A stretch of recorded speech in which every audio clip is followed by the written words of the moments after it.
Hello everyone, আসসালামু আলাইকুম। আশা করি সকলে অনেক ভালো আছেন। আমার নাম উৎপল সরকার। আমি ফিউচার আইটি ইনস্টিটিউটের 177 নম্বর বেসের একজন স্টুডেন্ট। আমি আমার অ্যাডমিশনটি কনফার্ম করি 2024 সালের 19 অক্টোবর। আমাকে অ্যাডমিশনে কনফার্ম করতে সহায়তা করেন এমডি আকাশেক ভাই। আমার ফ্রিল্যান্সিং ফাউন্ডেশন কোর্সের প্রথম ক্লাস টুলস ম্যানেজমেন্ট সেটি শুরু হয় 27 নভেম্বর, যার ইনস্ট্রাক্টর ছিলেন বিল্লাল রহমান স্যার।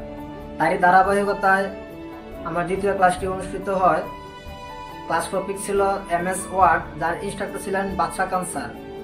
এবং তৃতীয় নম্বর ক্লাসটি ছিল এমএস এক্সেল, যার ইনস্ট্রাক্টর ছিলেন রবিন স্যার। এবং চতুর্থ নম্বর ক্লাসটি ছিল এমএস পাওয়ার পয়েন্ট, যার ইনস্ট্রাক্টর ছিল কাউসার স্যার। এবং এই ধারাবাহিকভাবে ক্যানভা ডিজাইন ক্লাসটি নেন Tanvir Rahman sir, Google family ক্লাসটি নেন Runa Das ma'am, football website ক্লাসটি নেন Jyoti Ghosh ma'am, content create ক্লাসটি নেন নাসরিন নিশাত স্যার, এবং Facebook page profile and optimisation ক্লাসটি নেন MD Naimul Islam sir. Content create ক্লাসটি নেন নাসরিন নিশাত স্যার, এবং ভিডিও এডিটিং বাই মোবাইল ক্লাসটি নেন রাশেদ আহমেদ রিফাত স্যার। তারই ধারাবাহিকভাবে আমি একের পর এক 12টি ক্লাস কমপ্লিট করে ফেললাম। আশা করছি ফিউচার আইটির মাধ্যমে আমি অনেক দূর এগিয়ে যাব। সকলে আমার জন্য দোয়া করবেন। আসসালামু আলাইকুম।